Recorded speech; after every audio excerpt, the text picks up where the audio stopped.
మెరుపు కలలు మెరుపు కలలు. అవును సిస్టర్, రాహుల్ విషయంలో కానీ ఆడిటర్ విషయంలో కానీ మీరిద్దరు కలిసి చేసిన పనులు చూస్తే మీరిద్దరు వేరువేరు కాదు ఒకటే అనుకుంటున్నారు.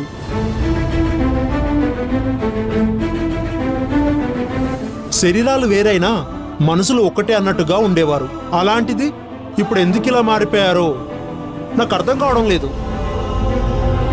ఒక్కటి మాత్రం నిజం సిస్టర్, వాసు నీ దగ్గర బయటపడటం లేదు కానీ నువ్వంటే అతనికి పిచ్చి ఇష్టం.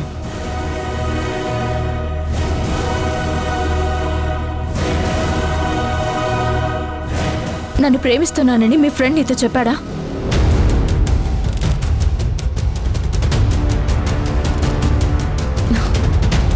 ఆయన గురించి మొత్తం తెలిసినట్టుగా చెప్తున్నావుగా, కనీసం నీ దగ్గరైనా ఓపెన్ అయ్యాడా?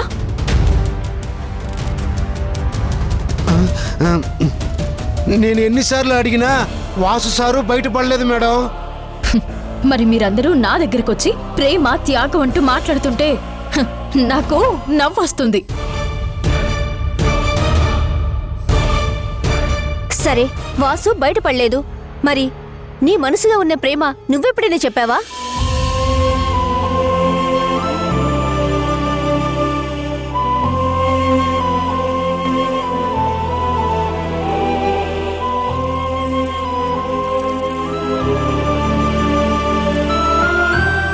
సమాధానం చెప్పు. ఈరోజు యానివర్సరీకి సంబంధించిన పనులు చాలా ఉన్నాయి. మీరు నాతో ఇలా పిచ్చి పిచ్చి టాపిక్స్ మాట్లాడి నా టైం వేస్ట్ చేయకండి. మేడం,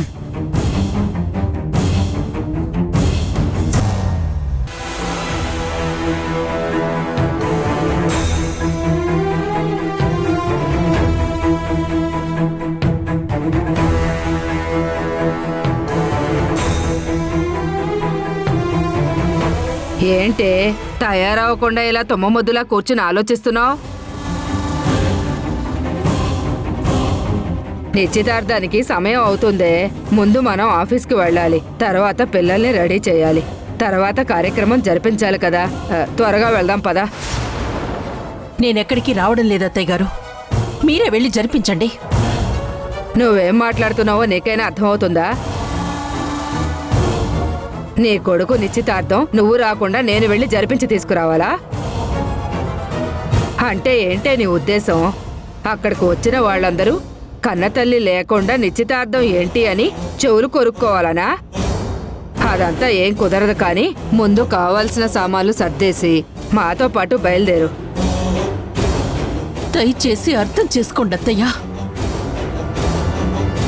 నాకు నిన్నట్నుంచి ఆరోగ్యం బాలేదు. ఒకటే తలనొప్పి, కళ్ళు తిరుగుతున్నాయి.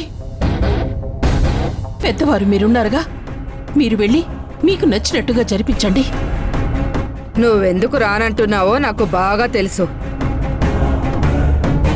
నీకు తలనొప్పున్నా, కళ్ళు తిరిగి పడిపోయినా నువ్వు రావాల్సిందే.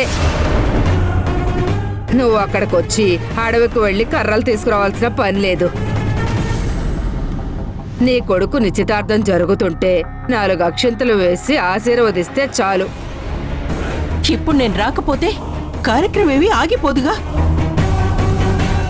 ఎవరు అడ్డుపడినా, ఎవరు ఒప్పుకున్నా ఒప్పుకోకపోయినా జరిపించాలని మీరు సిద్ధమయ్యారుగా. ఇంకా అక్కడ నాతో పనే ఉంది, మీరే కానివ్వండి. నువ్వు అన్నది నిజమే. ఎవరు ఒప్పుకున్నా ఒప్పుకోకపోయినా నా మనవడు ఒప్పుకున్నాడు. వాడి పెళ్లికి వాడి నిర్ణయం ముఖ్యమైంది.